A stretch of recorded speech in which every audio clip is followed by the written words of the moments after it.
Hello everyone, and welcome to our webinar on talent attraction, retention, and public funding opportunities for SMEs and startups. I'm Anna, and I will be your host for today.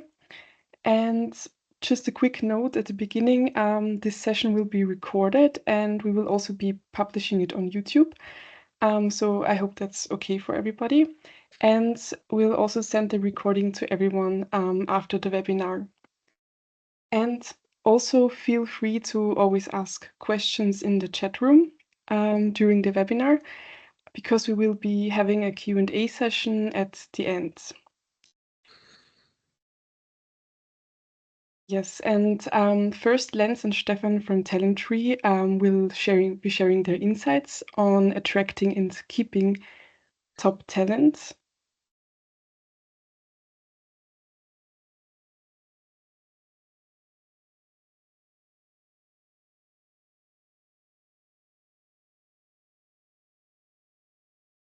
So you can share your screen now. Perfect, just loading up.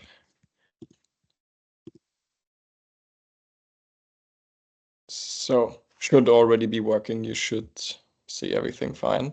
Great. Perfect. Then I have the pleasure of starting with our quick talk today. Maybe just starting off with 20 seconds of introduction. My name is Lenz. Some of you might know me already, and together with my co-founder Stefan, which you are also going to be hearing from today, we started a small company last year, which essentially helps corporates but also startups attract and retain and hire great talent, especially more in the junior sector and recent graduate space. But what we are wanting to show you today is wholly focused on the startup and SME sector. And it's just things that we noticed over the last 4 or 5 years in the Austrian startup ecosystem, which work really, really well. And what we think are really implementable quick wins that you can take away really fast. So I will jump right in with a quick problem definition. Most of you are probably startup founders, CEOs yourself, or simply interested in the startup space. And especially in Austria, you have quite the unique landscape with some problems which are basically confronted with in whole of Europe. Some of them are particularly focused on Austria, but in the end, there are four problems which most of the startups in Austria face today when it comes to talent.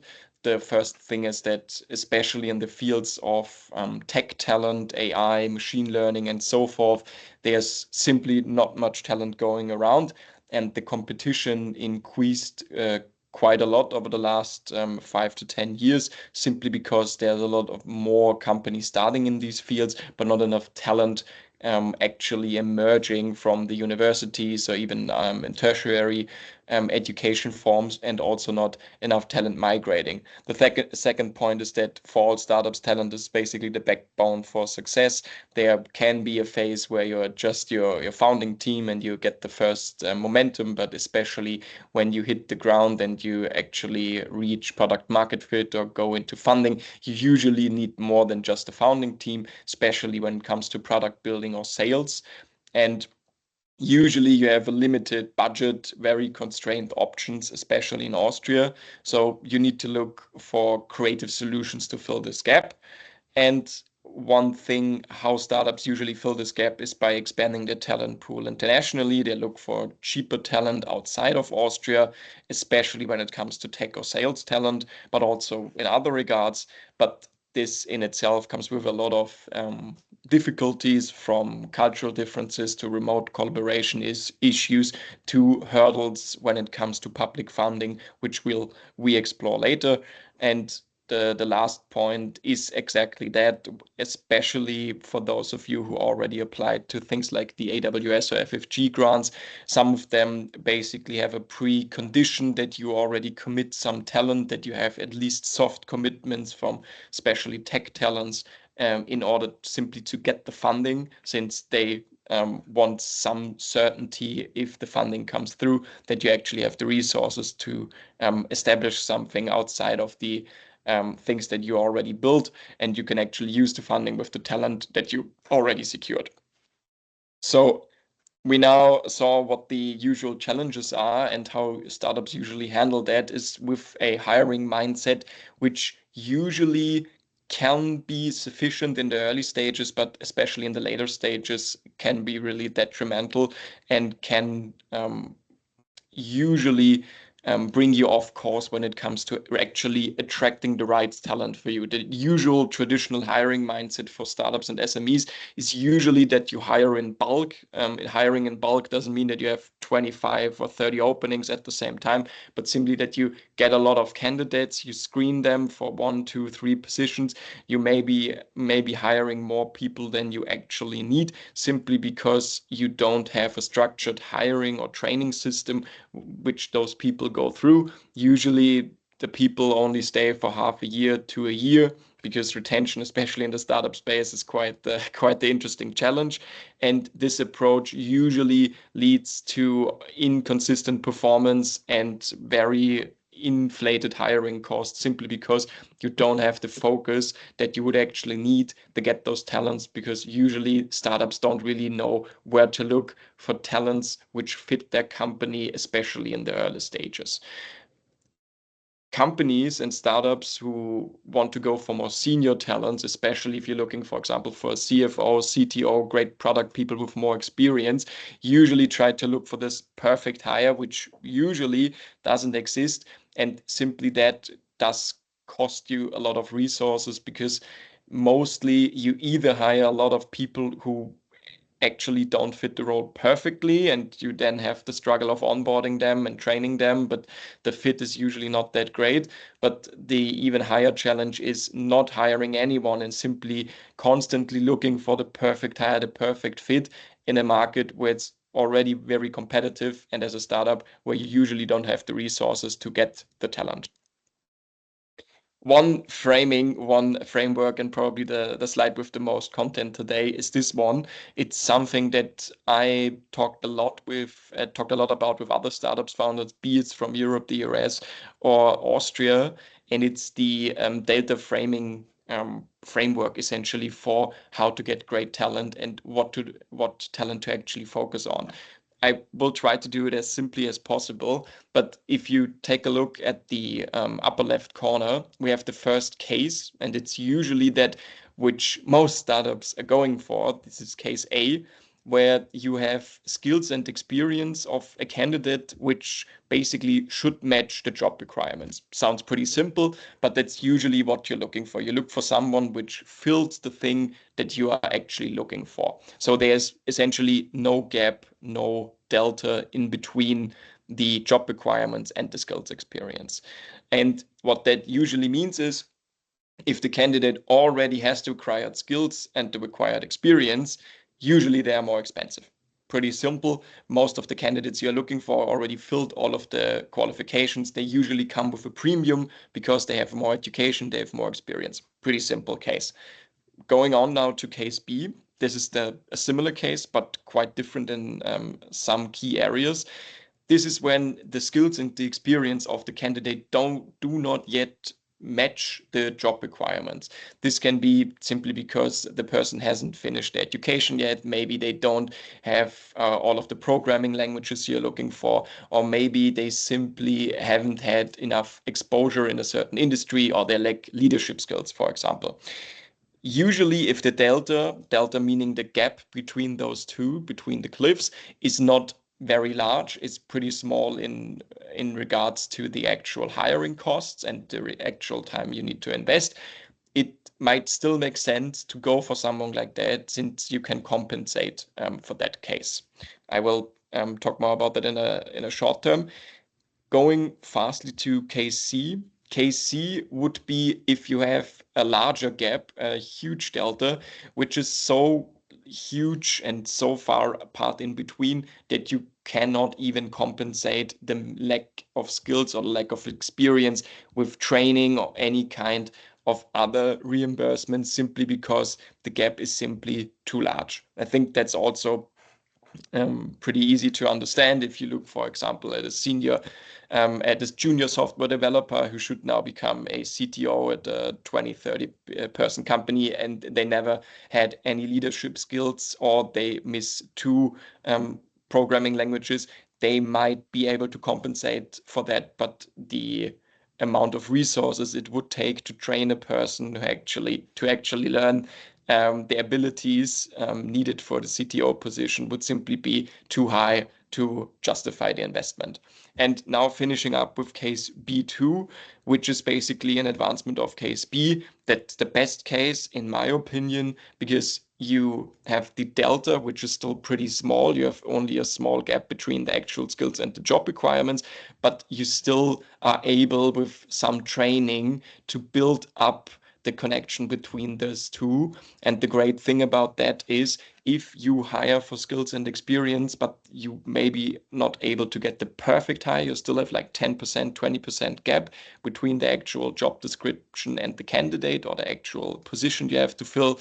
You get all of the benefit for training this person, because you don't have to pay extra. You don't have to pay, as in case A, the extra cost for hiring a more senior person, and you are able to build a moat simply by hiring those candidates and training them within a reasonable time frame. This usually also leads to more retention and more in-house skills development, and simply being more competitive in a very competitive market, because you invest in the employee, and the investment only affects your company and not the other company which the employee might leave you for, since the investment happens inside and not outside. I hope that was understandable. If you have any questions, please feel free to ask later.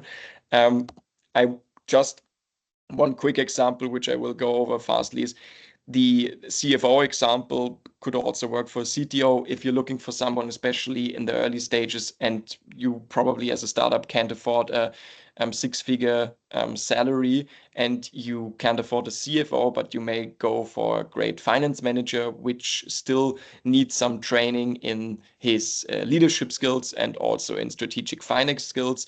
But that's something that you usually can develop in-house, which doesn't take you too long, or something that someone can learn on the job. And why are we telling you this? Because this approach works for a multitude of roles, and especially in the startup phase, where you can't be that picky when it comes to talent. It usually really pays to invest more in potential than in seniority itself. And what we saw is, it's not just cost effective, it also expands your talent pool. It reduces the turnover rate of the people you're actually hiring, because you're building in-house talent, and it's usually a pretty scalable approach if you're in a growing phase. One thing about that, if you're a bootstrap founder, most of the bootstrap founders tend to hire that way anyways, since they need to learn multiple roles themselves, and then have to delegate all of those different positions, and usually can't afford those very senior people. That is something that I'm just simply going to very quickly. Then we're going to go to the very quick wins, which you can establish, especially in Austria.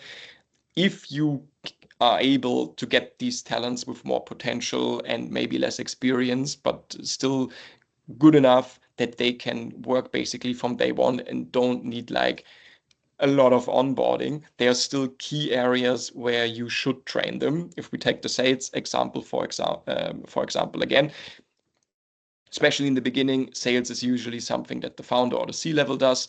You usually have your scripts, you have your materials, you know what works, what doesn't work in your industry. And the thing is, you know that, but usually the people you hire don't know that already, especially if they are new hires. So what you should do is first document all of the things you are doing, then demonstrate it to the new hires.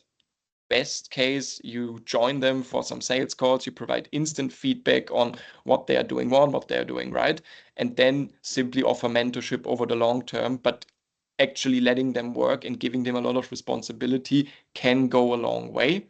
And once they know how to do it, it's simply important for you to duplicate the process, give them the tasks themselves, let them loose, let them talk to clients, document the journey.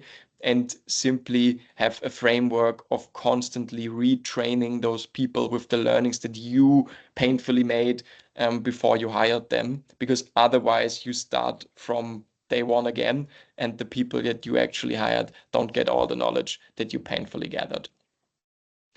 So one thing that I'd like to mention is all of the things we are talking about usually focus more about potential talent. What we basically mean by that is people are great at what they are doing, usually have the highest forms of education, but most of the time don't have that much work experience yet. And as mentioned before, usually you don't have to pay a premium for them because they are cheaper. But usually when it comes to mentality and work ethic, they are at least as good as the more experienced hires. But what they lack in experience, they usually make up in motivation and in ability to learn. And what I'm going to show you today is especially how to get these really great younger talents, recent graduates, full-time students, and people just leaving the education system to join your company. One thing that's really interesting, especially in Austria, you have a huge network of very, very good, larger public institutions for education, be it the JKU in Linz, the Technical University of Vienna, the University of Economics, and so on and so forth. But aside from the larger university networks, you also have a lot of student clubs, junior enterprises, and student associations, which usually have very pre-selected, smart, and ambitious students and alumni who are far ahead most of their peer group. And what that means, especially for startups, is that you have a huge talent pool of a lot of different subsets of interest and skills, which you can easily tap into way easier than it is for you to post a job ad and be very broad and simply try to get very broad talent aspects. Excuse me one second. And what that means for you as a startup is that there are many ways to engage with these organizations, engage with these universities, and get these talents basically for free, because usually contact and touch points with those organizations don't cost that much. And it's a great way to get junior talents with a lot of potential to join you, either in a flexible work arrangement or in a full-time position.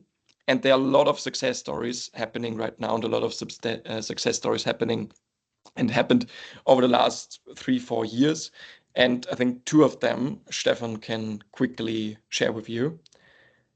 Sure. Thanks, Lenz. Also, welcome from my side. I'm Stefan, co-founder of Talent Tree together with Lenz. And yeah, some success stories we've seen from our personal networks. For example, Altitude, which is a nice startup in the marketing space from Berlin. And so what they've done is basically, instead of publicly publishing their internship positions and so on, they reached out to those student networks directly and basically asked like if they could forward their internship opportunities.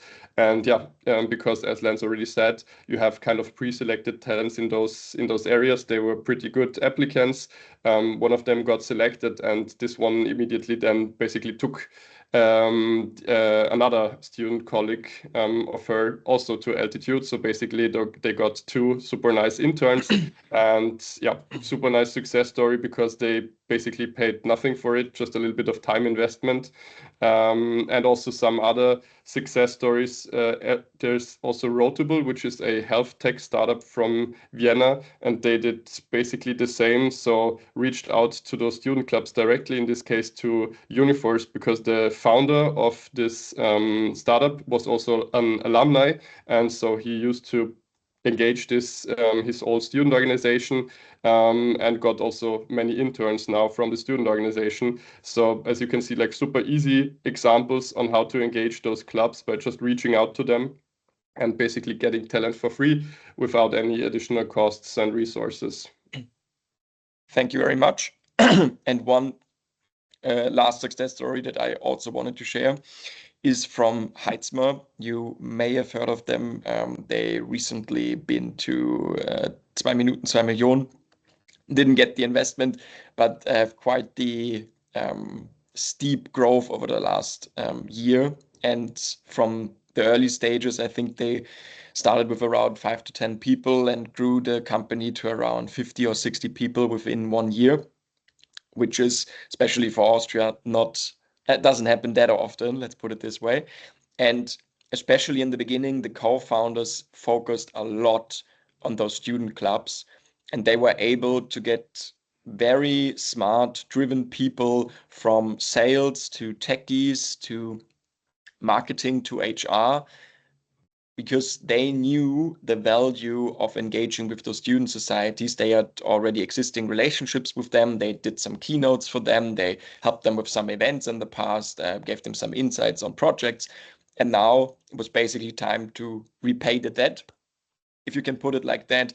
And I think from the first 5, 6 employees, 3 were part of student organizations, and most of them stayed on for the first year of growth, which is quite amazing because they in turn also onboarded then people from their student clubs later on. So you see, once you're in the network, it's a great way of leveraging these untapped potential and undervalued talent, because these people will go into the workforce full time in probably 1 year, 2 years, all of them great internships, great practical experience, great grades, but then they will cost a premium and then they will be a lot more expensive. So tapping into them once they're still in university might be a great way to save a lot of money and still get great talent. With a quick look at the time, I will try to wrap up my segment. Of course, junior talent is a great way to get started and a great way to build a solid talent pipeline of very cheap, but also very intelligent and hardworking individuals. But some of you might be looking for more experienced talent, since there are some positions where it simply makes more sense. If we talk more broadly, we did some deep dives into the largest career platforms in Austria. Simply put, Stepstone is the one where we saw the highest return on investment, simply because the applicant quality for startups, from anecdotal evidence, but also some studies, shows that that's usually the one where you get the best applications. Karriere.at, for example, usually get more applicants, but usually the quality isn't that great. And LinkedIn is kind of a mixed bag. The great thing about LinkedIn is that you can publish your job postings for free, but you can also go up and promote them. Usually we notice that the free version is more than enough, but usually applicant quality and quantity isn't that great. So if I would just focus on one thing and I would have a little bit of budget, I would focus on Stepstone.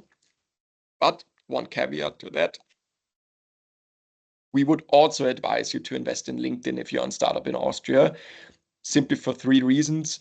The first one is, and some of you might already seen that, personal branding and simply building a brand for a founder or C-level startup people on LinkedIn has become more prevalent and has become a way to build a moat, to build a USP around the company, especially when it comes to sales, employer branding, but also to funding. And it's way easier to get started than on most of these other platforms, because you can grow organically, you can build an audience, and then you can simply publish your roles and basically not have to pay Karriere.at or Stepstone multiple figures simply to put up a job ad. So if you already build an audience, that's a great way to reach a lot of people, and mostly also people who are way more interested in what you are doing and having a good conversion in doing so. The last concrete thing that I wanted to show you is also regarding LinkedIn, but there are other websites to do that. One thing to get ahead and stay ahead of your competition, especially in the early days of the startup, is simply to stay informed in the relevant news outlets which are out there, like Brutkasten or Trending Topics, looking for key developments in the startup scene, looking where startups are currently downsizing, expanding, facing insolvencies, and so on and so forth. Same goes for KMUs. And LinkedIn gives you great free-to-use tools to look into those companies and look what kinds of talents there are, if they have more fluctuation right now or not. And it's doesn't take too much time, but it's a great way to get a better understanding how happy potential employees at those companies are currently are. So employees the company already employs, but potential employees for you, because you can always reach out to them. You can simply direct message them. If you heard, hey, I heard currently there's some restructuring going on, or you don't even have to mention that at all. Simply identify those potential candidates. You can use the search bar here, simply click at the company you maybe want to look into deeper, look for example, machine learning engineer at, for example, Bitpanda or another larger startup, and simply get a better understanding of how many people are they actually employing, are the people actually wanting to leave, and those people are usually the ones you should target, because people are always looking for new jobs. People are, especially if they are downsizing or certain other things happen that might affect their work negatively. And then simply reaching out with a concrete call to action, telling them, hey, wouldn't you like to meet for coffee, or simply apply for our job, can go a long way, because not a lot of startups in Austria do that proactively. And if you do it, can be a great way to get ahead. Yeah, that's basically all from my side. We are a little bit over time, but Stefan is going to continue now that when you actually got those great early talents or even more senior talents, what is a great way and what are tools to actually retain those people and develop them for long term, which is quite the challenge, especially if you are an early stage startup. Perfect. Thank you, Lenz. So I will take control now. I will share my screen. Perfect. Should be visible now. So I will spend the next 10 minutes to talk a little bit about talent retention. And in the end, we will also share a little quick wins slide where you have like super concrete examples also from the talent attraction side. So how to attract and then retain the talents, also some links to useful WhatsApp groups. So it makes sense to stick until the end. Maybe as a little information for you, I spent the last years mainly engaging and working in different student networks on local side, national side, but also now on the global side. I'm currently advising the largest entrepreneurial student network in the world. So we have seen a lot of best practice examples, but also worst practice examples on how to attract and retain top talent. And yeah, especially on the retention side, I mean, the sad truth is there is no one size fits all approach because it's a people business. But still, we have seen and also we have conducted some studies. There are, of course, some tools and some measures that you can take that basically have a high leverage. So you don't need to invest a lot of time or money and get good outcomes, so get a good retention on talent. And now I want to talk about 3 concrete examples that we've seen that work pretty well, especially in the startup scene. First of all, just some little statistics. We have talked about the attraction of talents. When it comes to the retention, only 7% of companies say that they are actually able to retain these top talents when they have hired them. So yeah, this is of course also related to a lot of costs. So about 6 months salary, it does cost when you attract the talent, but then need to replace the talent with someone else. So pretty costly. And this is why it makes sense to really focus also on the talent retention. So the first thing, which sounds super simple, but is like a super effective way also to retain the talent, is this effective onboarding. There are some studies, of course, some different insights. One of them is that 69% of employees are more likely to really stay also in the company if they have an effective onboarding. We have also seen some worst practice examples. We have recently worked with a company where they had like a super bad conversion of interns. So they had the interns and then they left and they did not come back to the company. And the main reason was actually, so almost all of the interns said it was this not effective onboarding. And of course, I mean, startups usually don't have the time and the money to set up like a super complex, super efficient onboarding process. But especially nowadays with tools like Gen AI, it's super simple to just create like a one-slider onboarding kit so that the talent has something to hold on. And then, of course, it makes sense to take some measures like buddy systems and regular feedback loops, because they really turn out well in the end, because you can really see the difference between companies that do those kind of things and companies that don't. So effective onboarding is like the first really good measure for retaining talent. Then I will move on to the second thing. This is like a broader space, which is like building this talent loyalty as early as possible. There are, of course, various reasons why talent leaves companies, but one of the biggest ones is because they say they want to try a new role. So exactly 33% of people say they want to leave because they want to try something else. And of course, it's not super easy to give them the possibility to try out something else in the company, but still you can get close to it by giving them super early responsibility. And also, like Lenz said, if you hire young employees and then give them a lot of responsibilities, they can develop quickly and can take on new roles pretty quickly, which is also super effective on the retention side.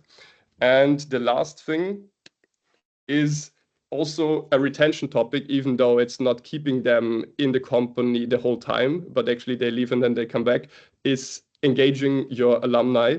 Especially when it comes to roles like internship roles, so founders associate and so on. They will probably after that also look into some other companies.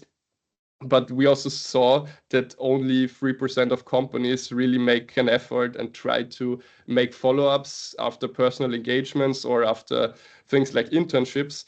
So there's only really a few of companies that try to proactively get their former employees back into the company. And there are super easy ways to at least keep them connected to the company, like just create a WhatsApp group, an alumni group, where you have all the former employees inside of it, and they have the possibility to connect with each other. You can invite them to some events, but also they will give each other some nice job opportunities inside of it. For example, if your former startup has a job opportunity and you have the people inside of this alumni group, they will also be able to ask their friends and kind of refer other people to the company.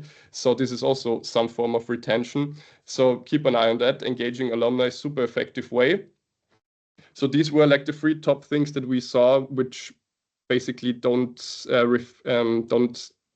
require any form of money or just some small time investments to retain talent.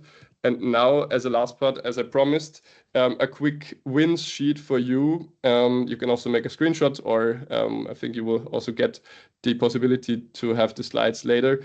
But some quick wins that you can easily achieve in attraction and retention of top talents. So starting by attraction, we have already heard LinkedIn, super easy way to do direct outreach, for example, to other startups where you can see, okay, they're struggling right now, so probably they won't be able to hold all of their employees, so you can reach out to them directly. Then also, as we said, reach out to student organizations. There are so many different student networks in Austria, and a lot of them are super happy if a startup reaches out to them to just give an introduction in their team meeting, for example. Super effective and cost-free way of having visibility in front of students.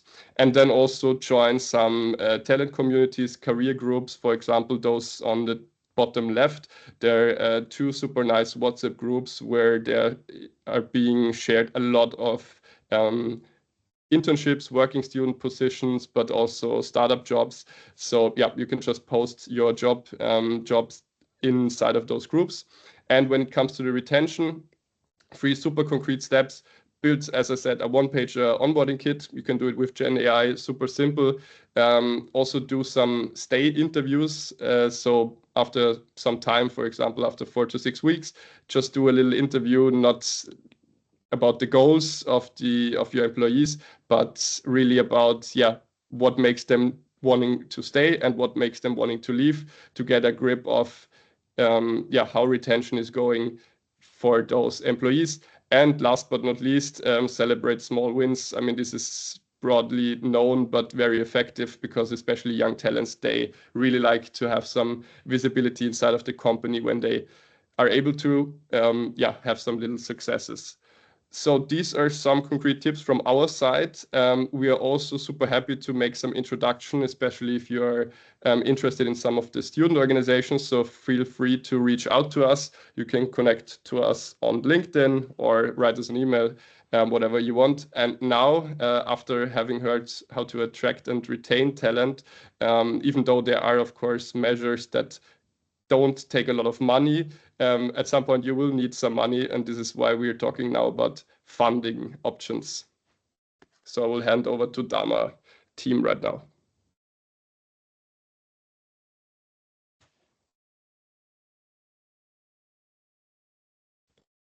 Thank you so much, Stefan and Lenz, for a very interesting insight on the acquiring process for talent and keeping them engaged in your company for long term.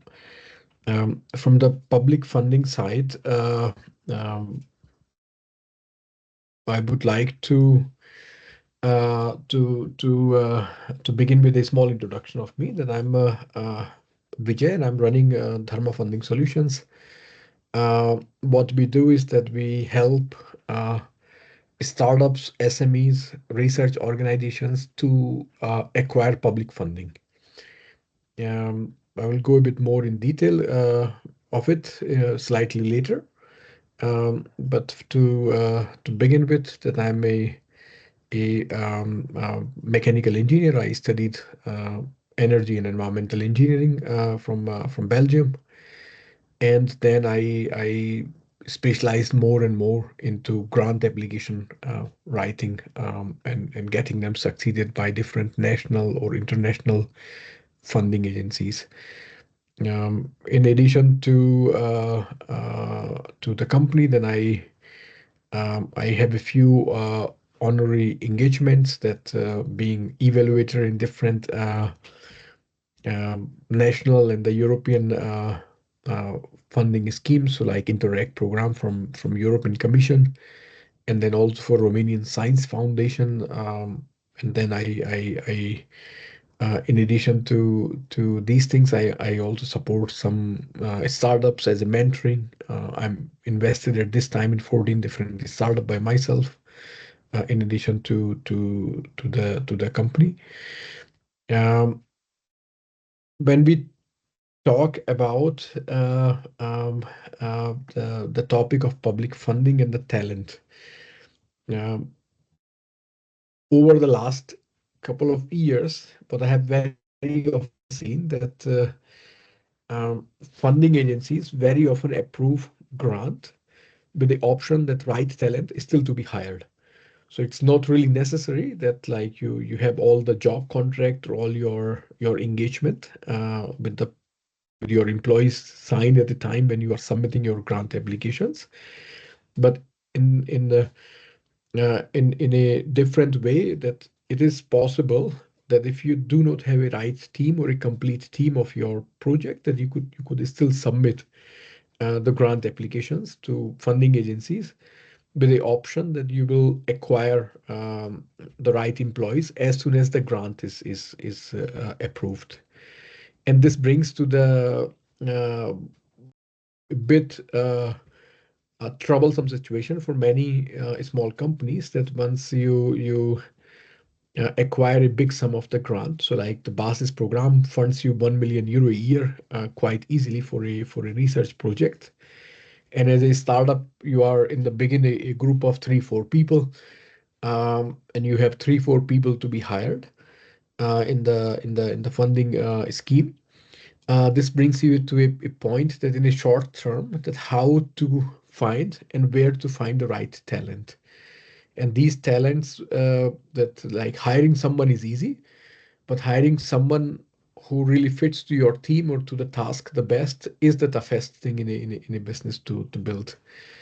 And that's where we have been working with Talent Tree over the last years, and then had many nice experiences built up, that approaching the right candidates in the right way is made much more easier than trying simply by placing some paid ads in different job search platforms in Austria, European wide. From our side, what we are specialized in that not just the national or the regional grants in Austria. So we help companies to acquire public fundings like from FFG or AWS or which are the main national funding agencies. And then we have in every Bundesland in Austria a regional funding agency, like in Steiermark we have Steirische Forschungsgesellschaft, and similar in Vienna Business Agency. On the top of this, then we have the funding agencies which are at the European level. So, for example, the European Space Agency or the fundings in the Horizon Europe program. So we, in principle, take care of every possible public funding that comes from all these national or the regional funding agencies. And in addition to this, what we have that we have an office in Spain, so we also do the same thing for Spain and the German fundings. In terms of the talent and the grant application fit. So when we are preparing a funding application or a grant applications for our client and we are supporting them in it, technical piece of the work or the project concept is one thing which funding agency looks at, that if this is really something innovative or if there is enough research and development or there is enough technical risk to be done. But what they also look very closely and very critically, that if you also have the right team to execute it. So let's say that if it's a proposal where you have a super nice technical innovation, research and development, etc., to be done, but there is no team around it or no talent, acquiring plan or existing talent, then this kind of grant applications are almost never really succeeding in the grant applications. So starting the right talent, acquiring for a funding application at the right time is equally important as preparing the grant application. I would like to give a small summary of the main public funding that exists in Austria for a startup. So we have the fundings by AWS, and these are at the pre-seed stage. So pre-seed stage, that these fundings you can even apply before you found a company. We have two options there: pre-seed innovative solution, which is 100,000 euro, 90% funded. And if you do not have a female in your founding team owning more than 25% share, then you receive a little bit less money, 89,000 euro. But this 100,000 euro roughly is there, which you can apply only before you have founded a company. And if your project is fitting to a deep tech innovation, then the same funding exists, but with a bit higher amount of 300,000 euro. A typical fundraising cycle with us for a company which is operating in deep tech or in the deep innovation field is raising around 4.5 million euro over a period of 3 to 4 year cycle, which includes the pre-seed grant, following up the seed grant, where we have the seed deep tech for 1 million euro or innovative solution for 400,000 euro. And as a next step, we have the grants which are coming from the FFG, the research, the Forschungsgesellschaft in Austria. So funding agency which funds mostly the projects which are related to research and development. And we have one program called BASIS program. This is one of the largest funding that exists for startup SMEs and also KMUs in Austria. In this program, a company is funded, but on the project basis.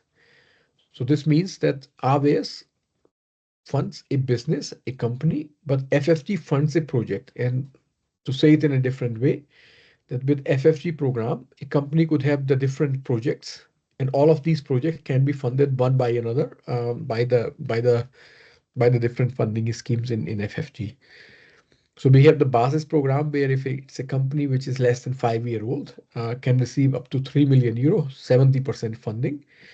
And if it's a company which is more than 5 year old, then funding rate becomes 50%, but total amount of funding still stays the 3 million euro.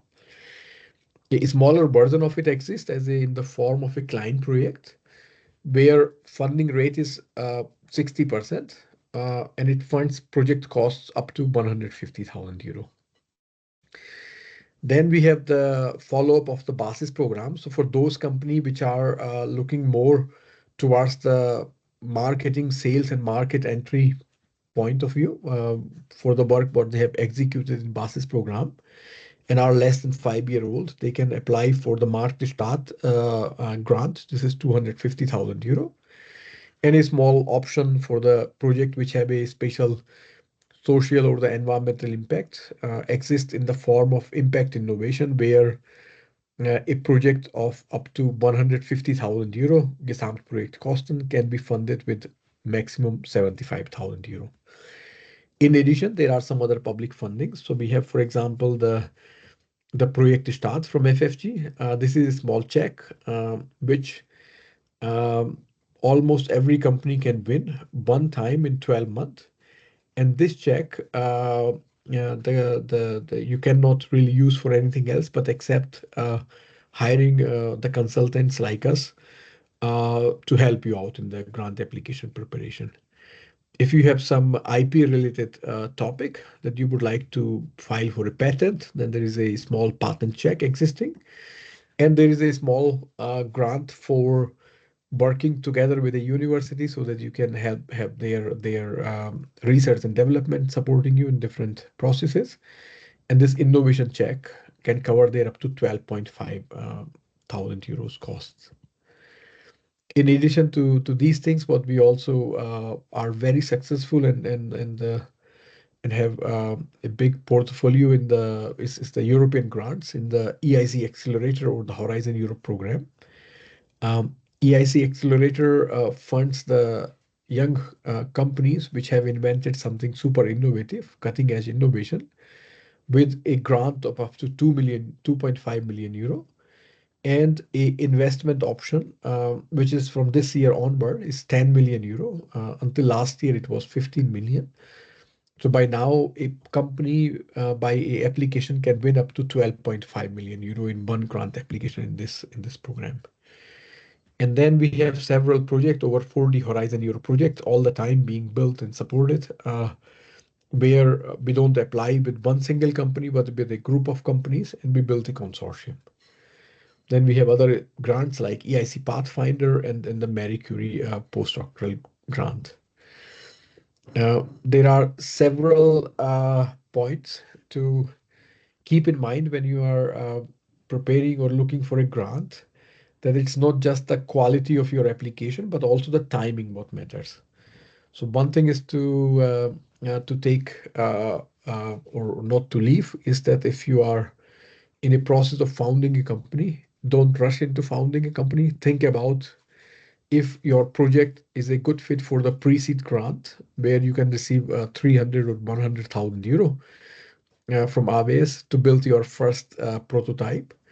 Then ideally step is to first cash this funding and then found your company and start then for the next funding options.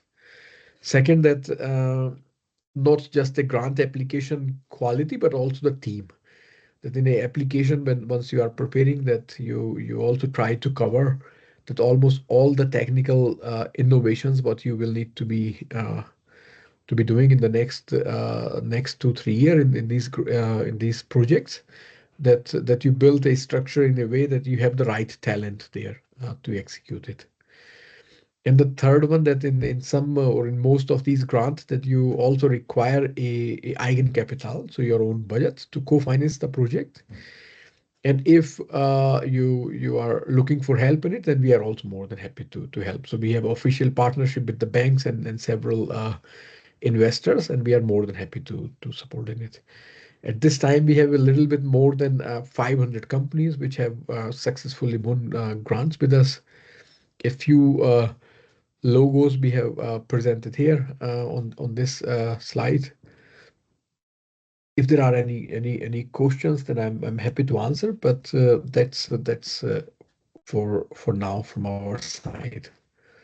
We are reachable on our contact at or my email Verma. If you have any other questions, simply write us, and we are happy to arrange a follow-up meeting with you to discuss your project in detail and suggest you the best possible funding structure for it. Perfect. Thank you, Vijay. And also thank you to you guys for listening.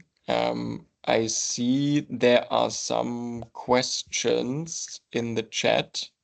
Anna, should you read them or should I just go through with them?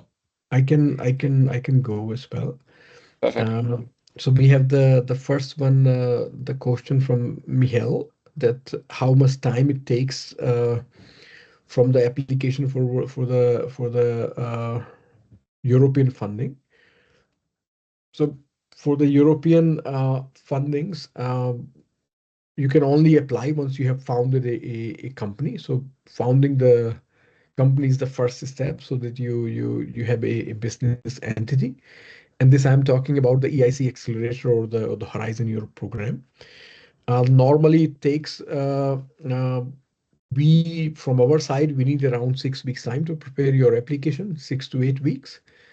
And afterward there are 2 times a year in the EIC Accelerator a cutoff date.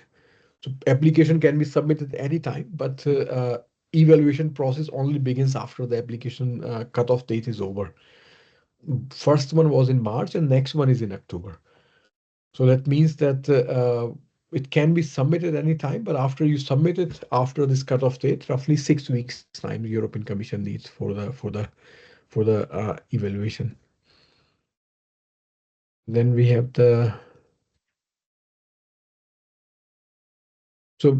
next one for the AWS funding is the talent has to be located in Austria. So in principle, AWS tried to make it possible for you to execute your business in the best possible price versus quality ratio as it can be. But most of the public fundings in Austria, when we talk about, these are the taxpayers' money. And the aim of these funding agencies is that you hire the right people or you spend it within the Austrian boundaries so that the money goes back in the tax system. And that's why up to some extent it is possible that these people can be based or money can be used for some other countries, but most of it should be spent in Austria.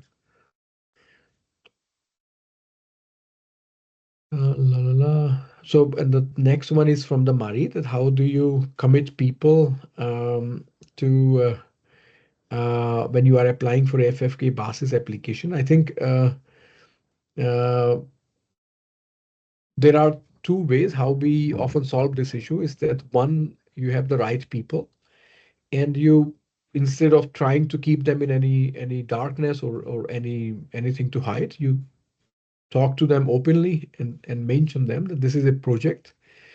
And this role, we foresee that you fit really well in it. And then you also inform them that this will take around 3 months time for the FFG to decide if they are accepting our project or not. And at this time, if these candidates are really interested in your project, they are happy to sign the commitment letter.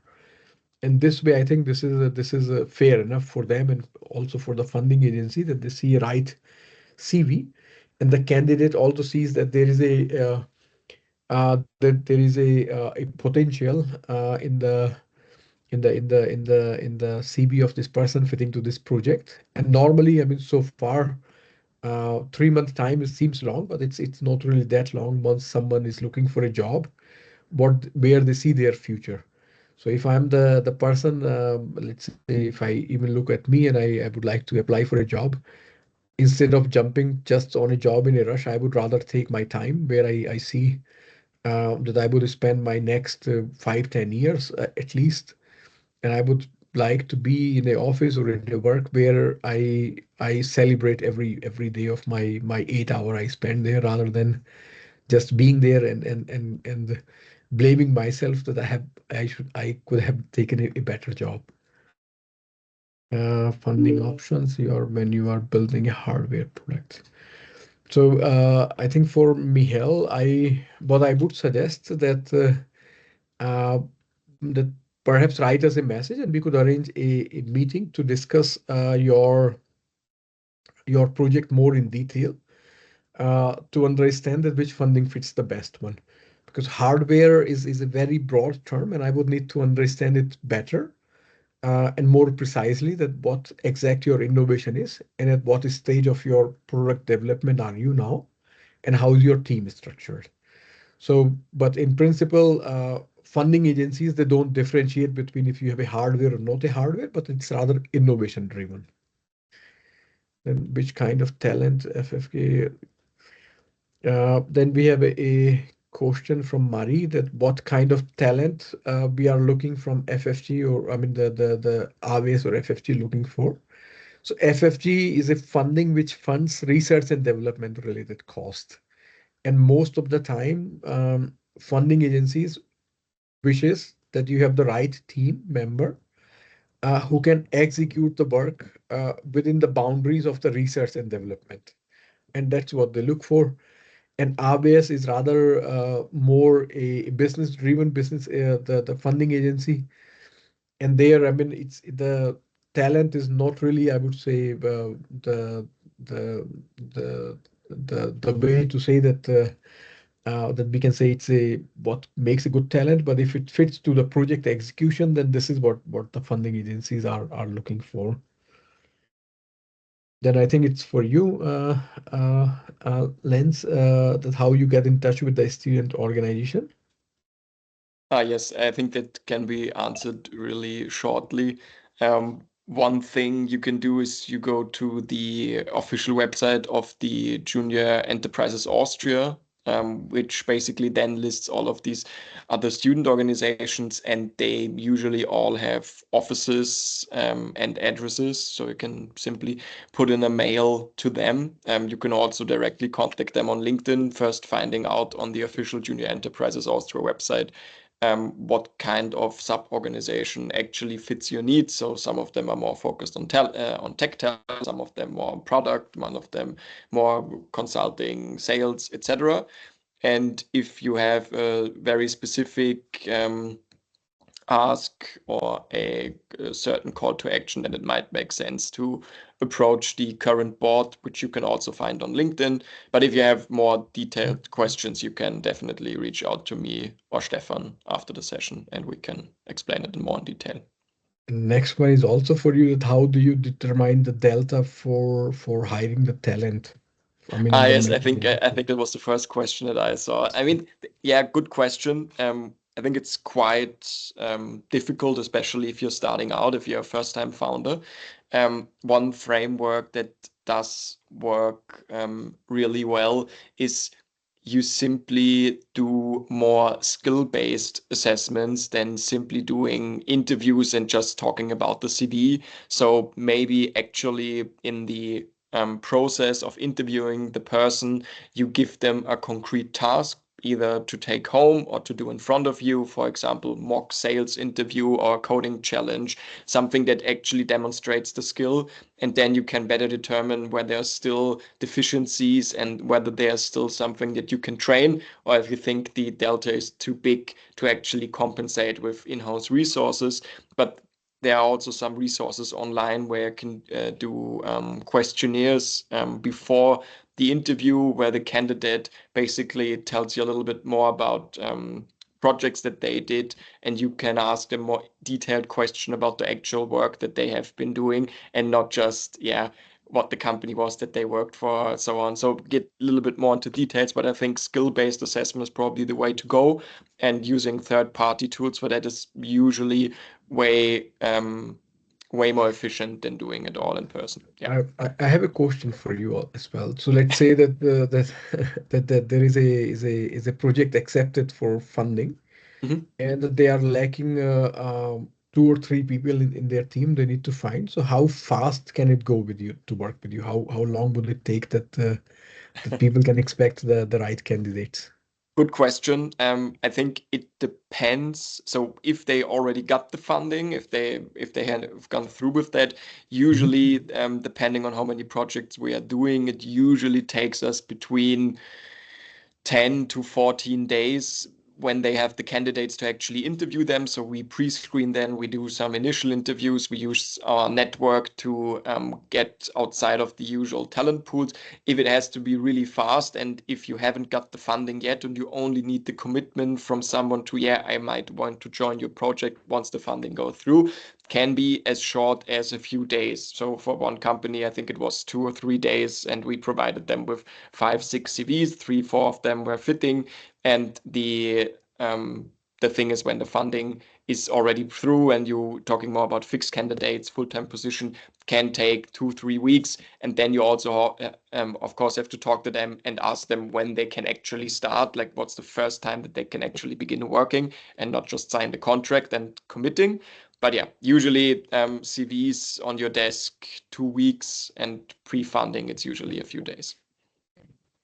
Yeah, I think there is also a small point which I would like to mention here, that there are some public fundings as well, that if you are hiring some special candidates, so like let's say that there are, most of the time it happens once you are older, I mean you are a bit more experienced.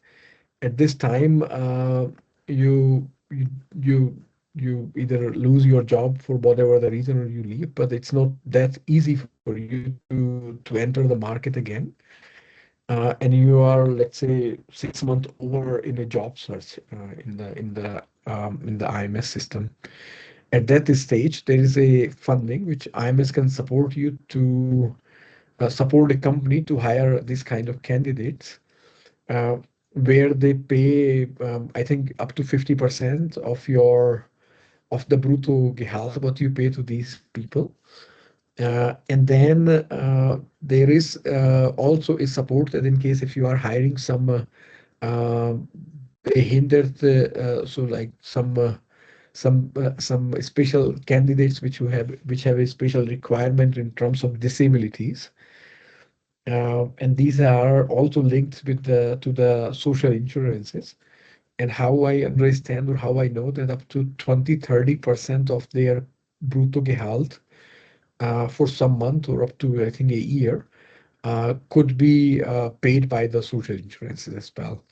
So in the hiring process of the employees, perhaps this also makes a sense for the young companies to keep in mind that if there is a let's say a super experienced person that you wish to hire, and the person is already for some time unemployed, then think about getting it co-financed with the help of AMS, or perhaps with the help of the social insurances as well. Great. Thank you. Excellent. Are we still... I think just one question that we skipped in the beginning, right? What this question, what's the ideal duration for internships to offer to PhD students or similar? But I can take that real quick. Yeah, I think it's not only about the duration, but more like about the flexibility, because I mean, from experience, what we saw, some companies that offer like 6 months full-time internships for like students that don't like work aside, like they have, for example, at TU, or where you have like a lot of workload at the university, there those kind of internships won't work usually. But if you just offer them like a little bit of flexibility, also in terms of working hours and so on, then I think the duration is not that relevant. But of course, most students, for example, in master degrees and so on, they prefer like those typical internships during summer, like 3 months and so on. But yeah, I would say flexibility is more important than duration. And also, I mean, PhD students are usually, they are used to work on the side. So for them, it shouldn't be that much of a problem.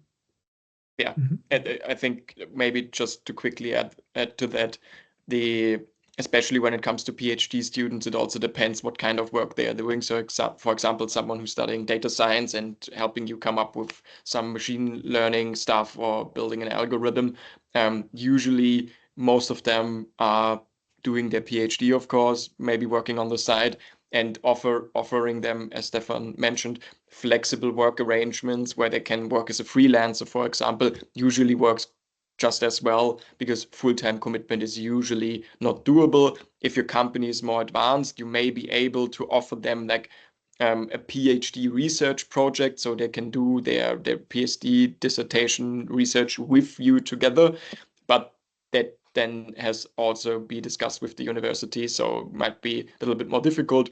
But otherwise, yeah, I think flexibility is key, and that's always, yeah, good to know. Excellent. And I think we can, I mean, from our side, we would like to thank to all of you for participation, and above all to Anna Maria for taking efforts and making great input and efforts for making this event happen. So thanks, Anna Maria, and then everyone for participation. Yeah, thank you for the great insights. It was very valuable, I think, also to our participants. Yeah, if you have any further questions, you can, of course, always get in touch with us. And the webinar recording will be sent to you. And yeah, thanks for joining, and we hope we see you at our maybe next webinar. Have a good time. Yeah, bye. Thank you, everyone. Bye. Thank you. Bye-bye.